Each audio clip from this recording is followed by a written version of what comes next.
Friends, welcome back to my channel. Now, I think the lighting is kind of weird, not that it's ever great in my videos, but hopefully when we edit it will be better.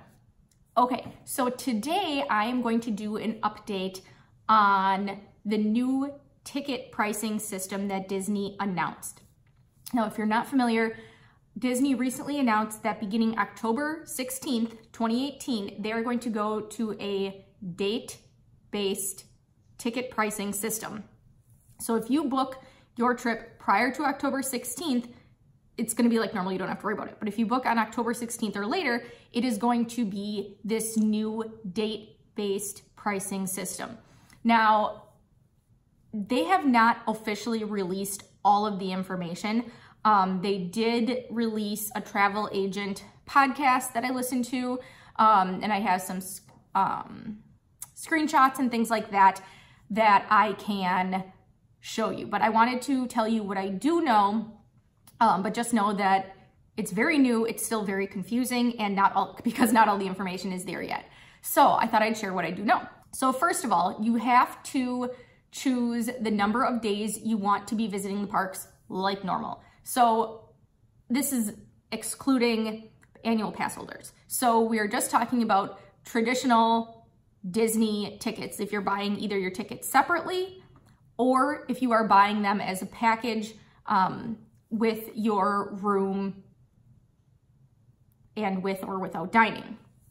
So you need to say how many days you want to visit the Disney parks. And again, the same is true for if they are base tickets, Park Hopper, or Park Hopper Plus. That part is staying the same, and you still need to choose the number of days you want to visit the parks. So no change there.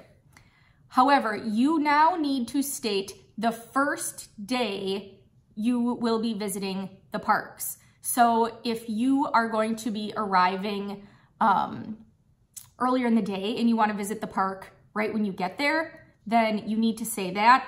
Or if you are arriving later in the day and you're not going to go till the next day and go on your first full day, then you need to state that. So say your flight is coming in at noon on the 10th and you want to visit a park that evening, you will have to say that your first park day will be on the 10th. If you're arriving late on the 10th and you're not going to visit till the next day, you'd have to say your first park day is the 11th. So you have to say your first, currently you don't have to do that. So you have to state your first park day. Based on the number of days worth of tickets you're purchasing and the start of the first day you're going to be visiting the parks, that will determine the cost of your ticket. Now, there is going to be a different valid, what are they calling it? A valid use period. Current state is you have 14 days from the first day of use, and then your tickets expire. In the future, the number of days you have to use your tickets until they expire is going to be based on the number of days worth of tickets you have. And this is where I have my first screenshot.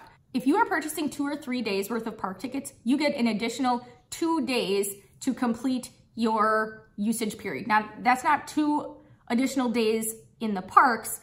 That's how many days you have to use all of your tickets. So if you're purchasing 2 days of park tickets, they expire, you have 4 days to use them, to use your 2 park days. If you're buying 3 days of park tickets, you have 5 days to use them. And then if you are purchasing 4-day tickets, 5-day tickets, 6-day tickets, or 7-day tickets, you get an additional 3 days onto each of those tickets. So for example, if you're purchasing 6-day park tickets, your tickets expire 9 days from the first day of use. It's hard to say, but it's really not that confusing, but it's just hard for me to spit it out for some reason. So that is how the valid use period is determined. Now, that being said, that is for base tickets. If you choose to purchase the Park Hopper or Park Hopper Plus, you get an additional day added to the valid use period. So again, you're not getting an additional day of tickets, you're just getting an additional day to use them, which allows you to take a day off if you want to just hang out at the pool and relax at your hotel, or if you want to go to Disney Springs and just to take a day off from the parks, you can do that. They don't have to be used consecutively. They just have to be used within that valid use period, which is determined by the number of tickets you purchase and whether or not you add the Park Hopper or Park Hopper Plus. So what this means is there is no longer going to be a premium price for the Magic Kingdom, which currently costs more than visiting the other parks if you're just purchasing tickets at the gate or online just for that park in particular. And there is no longer going to be a seasonal calendar. So the reason Disney is doing this is because they claim it is going to help them understand crowds. And I think it's not terribly difficult to understand the general crowds. They know that spring break right around Easter and Christmas are the busiest times of the year. And because of that, because of this date-based pricing system, the busiest times are going to be more expensive and the slowest times are going to be less expensive. And I think what they're hoping is that it is going to more evenly distribute crowds throughout the year so that it's not wall-to-wall people at Christmas and then you're able to walk right on the rides in the middle of September. Now, for an additional fee, you can purchase a flexible date ticket. And that basically is allowing you to use your tickets just like we currently have. So you can start on any day and it expires 14 days from the first day of use. Again, it's a flexible date ticket, which means it is going to come with a premium price, unfortunately. So that's going to be an additional purchase price. Okay, so now I explained the valid use period. That is if you are purchasing tickets either separately or separate from your resort package, or if you are just purchasing tickets alone and say you're staying off property or something to that effect. There is a second piece to that, which is, what is it called? The Walt Disney Travel Company package. So the resort package policy. So they have a ticket only policy and they have a resort package policy. So again, this ticket only policy would be if you're purchasing just tickets or if you're purchasing because you're staying off property or if you're purchasing them separate from your hotel. And then the resort package policy is if you're booking everything together. So you would have your room, your tickets, and then if you had dining on top of that. To determine the best option for you, Disney is building into their system a way that, I'm trying to figure out how to explain this. The system will choose for you what is best. So it will choose what is longer of your length of stay from check-in until midnight of the day you check out. So like the evening of the day you check out, or the standard valid use period from the ticket. So like I mentioned, the valid use period that I just went over where you have the additional days plus the number of days that you are using your ticket plus an additional day if you have the park hopper option, that's for ticket only. Now, if you're purchasing everything together as a package, you figure that out based on your length of stay from the day you check in until midnight evening the day you check out. So you can still visit the parks. You can check out of your hotel at 11 in the morning and then visit the parks that afternoon. It goes until midnight of that night that you check out. So I guess I should say it's 11, they always say midnight, but it's really 11:59 p.m. of the day you check out. So in some cases, you'll get a longer period of the valid use if you purchase your tickets separately, and sometimes it would be if you purchase your package together all as one. I'll show you what I'm talking about. Okay, so in this example, it is best for the guest when booking a Walt Disney Travel Company package because they're going to stay for 6 nights and get 3 days worth of tickets.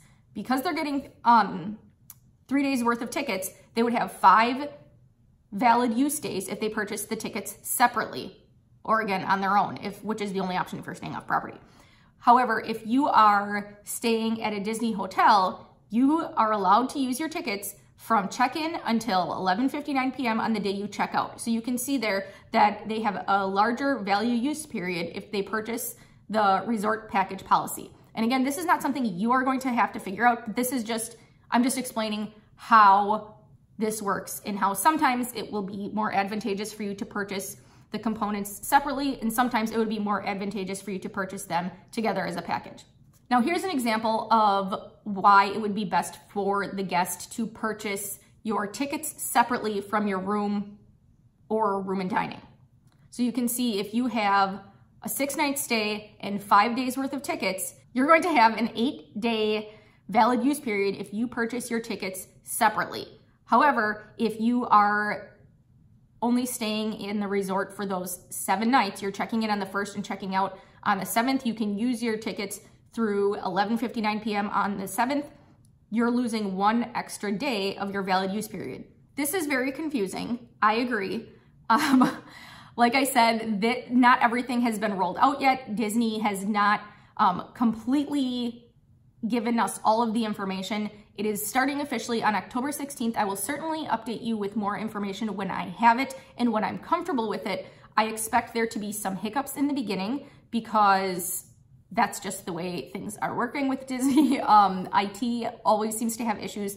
But again, if you purchased your package prior to October 16th, it's going to be in the old way, and this will be in the new way. So some of the questions that people had asked before, or some that I had had as well, and some were answered and some were told, we'll find out when we release more information. But the big one that I was wondering is this counting as their yearly ticket price increase? And long story short, we don't really know yet. It's entirely possible they're still going to increase their ticket prices later this year or early next year. We don't know. But I think what Disney, if I'm recalling correctly, what Disney did announce is going to this date-based ticket price will mean there is an increase in price for some days and a decrease in price for some days. So what I'm thinking that means, again, is because they're trying to encourage people to travel during the slower times of the year to spread crowds out, is it's going to be more expensive to travel during the busy times, like Christmas, and it's going to be less expensive to travel during the slower times, like middle of September or beginning of May or something like that. So that's what I think is going to happen with this. But yeah, the Disney rep that was answering questions on this Disney travel agent blog just said some days will increase, some days will decrease. That's pretty generic. We don't know if that means this is going to count as the ticket price increase for this year or if it's still coming. So I know this is terribly confusing, and obviously I am still very confused and getting used to this. And because it's new to me, I'm not good at explaining it yet. So thank you so much for sticking with me and following along. And I hope this gave you a little bit of information regarding what Disney is doing with their tickets in the future. So try not to get too worked up about it. I know a lot of people got really upset when Disney announced My Disney Experience and booking fast passes in advance and the magic bands and things like that. And at first, all new things are kind of scary and can make you nervous, but the changes that they've made thus far in general, I'm a fan of. I think they've definitely improved the quality of trips that I've taken. So I'm trying to go into this with an open mind and look forward to it and look forward to the changes and see how it can improve my trips in the future. Thanks so much for watching, and I'll talk to you later. Bye guys.